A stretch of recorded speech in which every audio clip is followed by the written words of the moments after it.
Black மேஜிக்ங்கிறது பூஜை முறையில் வரும். இவ்வளவுதான் அதில் விஷயம். நடப்பயிற்சியுமே ஒயிட் மேஜிக்கை சேர்ந்தது தான்.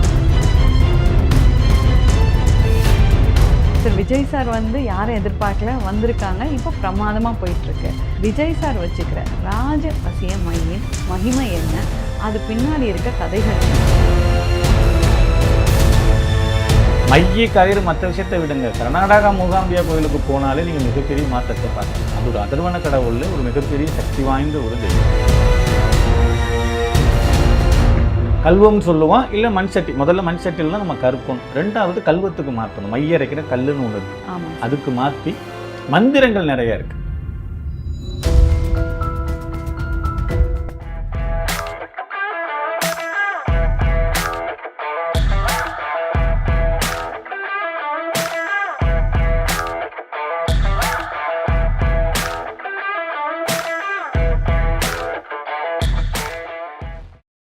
வணக்கம் மக்களே, welcome to Ramya same as YouTube channel. நம்ம நிறைய அஸ்ட்ராலஜர்ஸை பார்த்துட்டு வரோங்க. இன்றைக்கி ஒரு அருமையான அஸ்ட்ராலஜர், நம்ம எந்த மாதிரி சந்தேகம் கேட்டாலும் சரி துல்லியமாக விவரித்து நம்ம லைஃப்பில் இருக்க கஷ்டங்களை தீர்த்து நம்மளை ஒரு சந்தோஷமான லைஃப்க்கு போகிற ஒரு அஸ்ட்ராலஜர் சந்திரகுமார் சாரை நம்ம சந்திக்கலாம். இவங்க அஸ்ட்ராலஜி மட்டுமே கிடையாதுங்க, வாஸ்து, மாந்திரீகம், இந்த மாதிரி நிறைய விஷயத்தில் இவங்க ஒரு ஸ்பெஷலிஸ்ட்.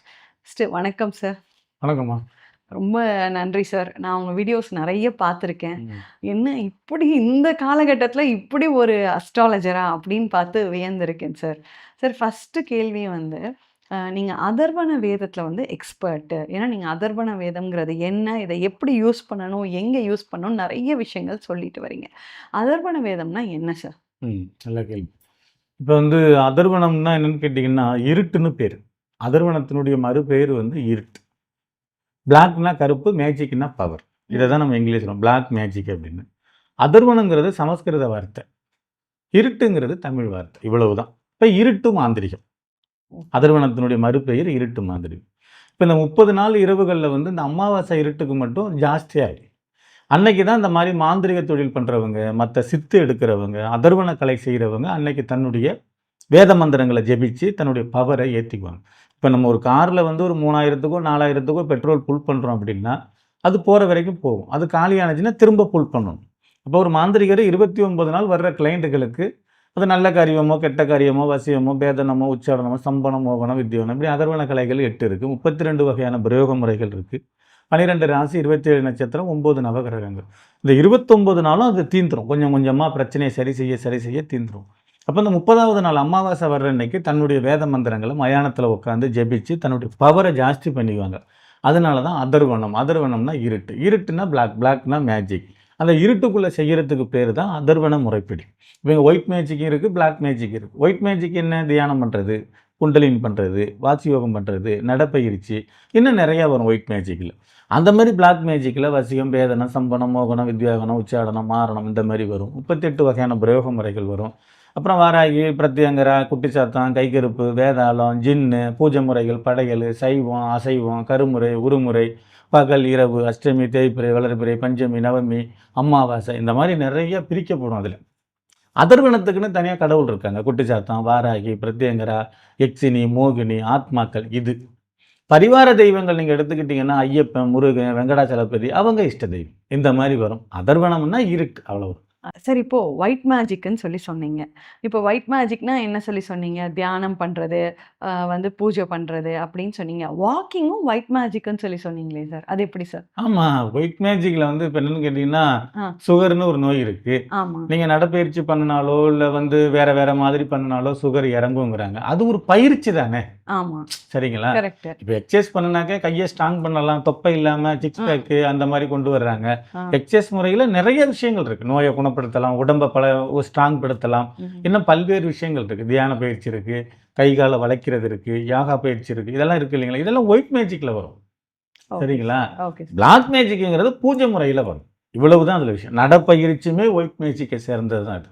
ஓகே. வாக்கிங் அப்போ டெய்லி நான் 1/2 மணி நேரம் நடந்தாலும் அது நான் வந்து ஒரு மெடிடேஷன் பண்ண மாதிரி தான். அவ்வளவுதான். அது ஒரு பூஜையை சார்ந்த விஷயம் தான். அது தன்னுடைய உடம்பை சரி செய்யறதுக்கான ஒரு வழிமுறை, ஒரு டெய்லி பண்ண அந்த மாதிரி ஒரு பிரச்சனையை சரி செய்யறதுக்கு பூஜை முறை. சார் விஜய் சார் வந்து யாரும் எதிர்பார்க்கல வந்திருக்காங்க, இப்போ பிரமாதமாக போயிட்டு இருக்கு.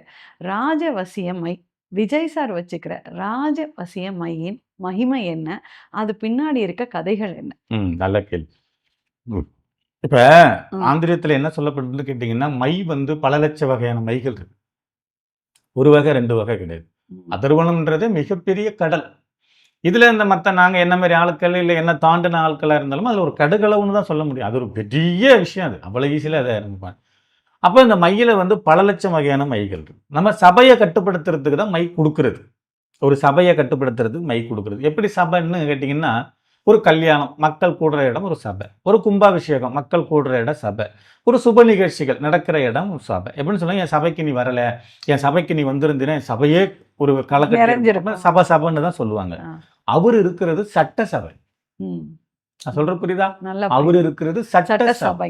அங்க 234 தொகுதியில ஜெயிச்ச எம்எல்ஏக்கள் இருக்காங்க, ஐஏஎஸ் அதிகாரிகள் இருக்காங்க, ஐபிஎஸ் அதிகாரிகள் இருக்காங்க, இன்னும் வல்லுனர்கள், சட்டம் வகுக்கிறவங்கலாம் நெறைய பேர் இருக்காங்க.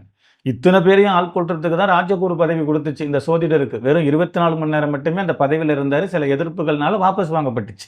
எதுவும் தெரியுமில்ல உங்களுக்கு? ஆமா, அந்த ஆமா. அந்த சோதிடருக்கு குடுத்தாங்க. ஆமா. குடுத்த உடனே வாங்கிட்டாங்க. ஆ.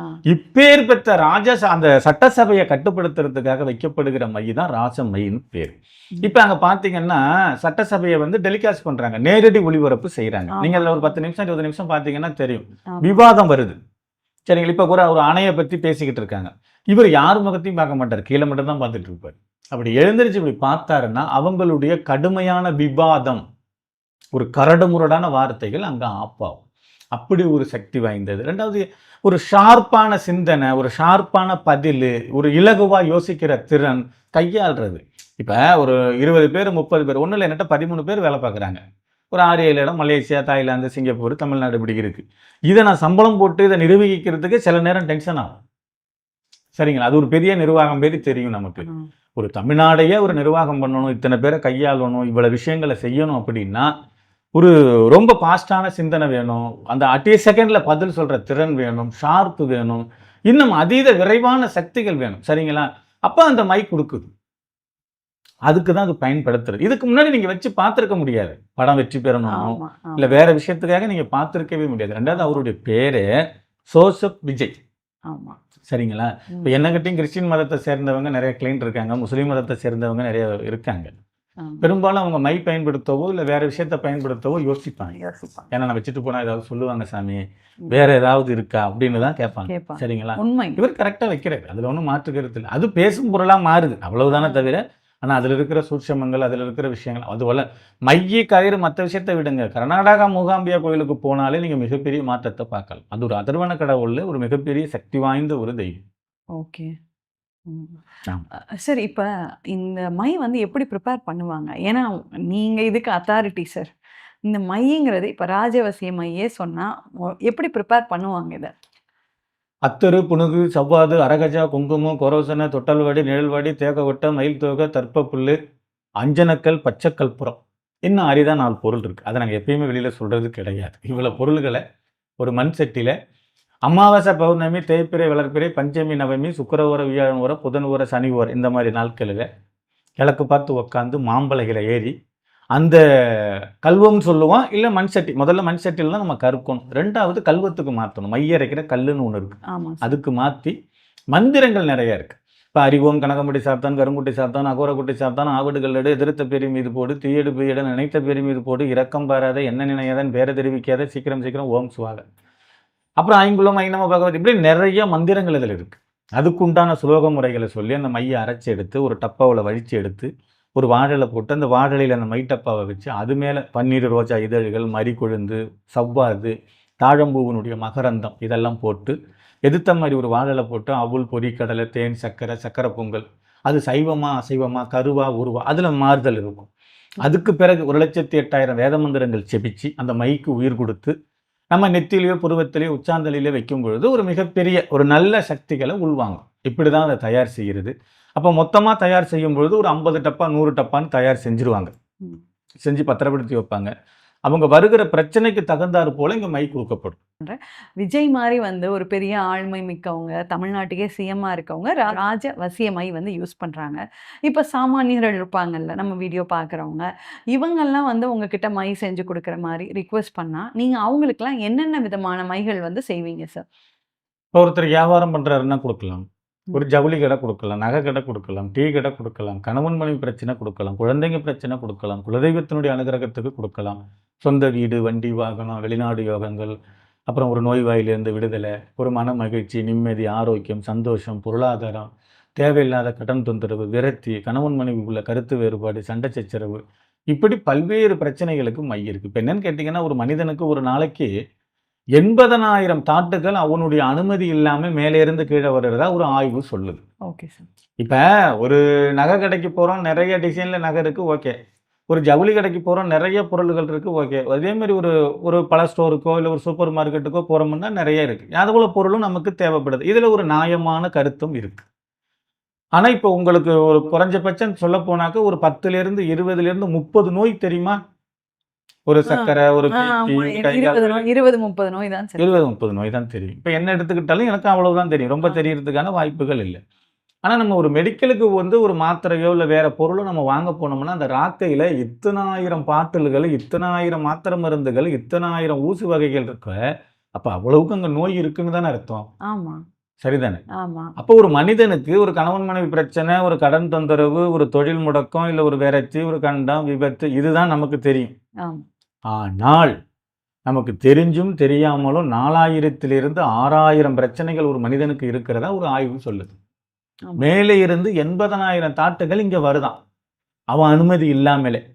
அப்போ இவ்வளோ பிரச்சனைகள் இருக்கும் பொழுது பிரச்சனையை சொன்னாதான் அதுக்கு என்ன மை கொடுக்க முடியும்னு நமக்கு தெரியும். நம்ம நினச்சிக்கிட்டு இருப்போம் இவ்வளவுதான் சொல்லி. என்னை பொறுத்தளவுக்கு ஒவ்வொரு நாளும் புது புது சிந்தனைகள், புது புது கருத்துக்கள், புது புது பிரச்சனைகள், புது புது விஷயமா வருது. சரியா? அப்போ அதுக்கு தகுந்தாற் போல இங்கே பொருள்கள் மாறும். அது தாய்த்தா, எந்திரமா, குடுவையா, மையா, பூஜையா, ஓமமா, கருவா, உருவா, சைவமா, அசைவமா, இப்படி வகுக்கப்படும், பிரிக்கப்படும். அதுக்கு தகுந்தாற் போல மாறுபடும். அருமை சார். சரி, இப்போ நீங்க வந்து மை கொடுக்குறீங்க. மை வந்து வாங்கிட்டு போறாங்க. அப்ப இந்த மை வந்து வச்சுக்கிட்டு எத்தனை நாள்ல இந்த பிரச்சனை சரியாகும் சார்? அது நோய்க்கும் மைக்கும் ஒன்னே தான், அவ்வளோதான். இப்போ ஒருத்தர் காய்ச்சல், ஒரு டாக்டர்கிட்ட போறீங்க, எல்லாம் ரெடி பண்ணி என்ன சொல்லுவார், ஒரு 3 வேளை 4 வேளை 5 வேளை எழுதுவார் மாத்திரை, 2 ஊசி போடுவாங்க. முதல் டைம் போடும்போது கொஞ்சம் குறையும், 2வது டைம் போடும்போது கொஞ்சம் குறையும், ஒரு 3-4 வேளை போட்டதுக்கு பிறகு தான் அது முழுமையாக ரெக்கவர் ஆகும், கிளியர் ஆகும், அந்த வந்து வைரஸ் அரெஸ்ட் ஆகும். அப்போ நம்ம ஒரு பிரச்சனைக்கு மை கொடுக்குறோன்னா நீங்கள் உடனே எதிர்பார்க்கக்கூடாது. குறைஞ்சது 5லிருந்து 9 நாள். அதுவே வந்து ரொம்ப சின்ன கடுவு தான் சார். 5லேருந்து 9. அது மாற்றம் தான். நீங்கள் அதிலிருந்து ரெக்கவர் ஆகிறதுக்கு கொஞ்சம் நாள் ஆகும். சரி, உங்களுக்கு மாற்றம் தெரியுறதுக்கு. இப்போ 5ங்கிறது நீர், நெருப்பு, காற்று, ஆகாயம், பூமி, பிரபஞ்சம். 9ங்கிறது நவகிரகம். 12ங்கிறது ராசி. 21 இப்படி வரும். 48ங்கிறது இந்த டோட்டல் ஒரு மண்டலம். அப்போ உங்களுக்கு 3லிருந்து 5, 9 நாளுக்குள்ள சில மாற்றம் தெரியும். சில பேருக்கு 21 நாளில் நல்ல மாற்றம் தெரியும். சில பேருக்கு 48 நாள் ஆகும். இவ்வளவுதான். நீங்கள் அதை இடைவிடாமல் பாவிக்கணும். இப்போ காய்ச்சலுக்கு வந்து நீங்கள் ஒரு 4 நாள் 5 நாள் மாத்திரை முழுங்குனீங்கன்னா அந்த வைரஸ் கிளியர் ஆகிடும், அந்த நோய் குணமாயிடும். இதே சுகருக்கு லைஃப் லாங் கண்ட்ரோலில் இருக்கும். அப்போ இங்கேயும் பிரச்சனை மாதிரி இருக்கு. சரிங்களா? பிரச்சனைக்கு தகுந்தாற் போல ஒரு சின்ன ஒரு கணவன் மனைவி பிரச்சனையா ஓகே முடிஞ்சிடும். இதே நேரத்தில் வேற மாதிரி பிரச்சனை இருக்குன்னா நீங்க நாள்பட அதை கண்டினியூ பண்ணி தான் ஆகணும்.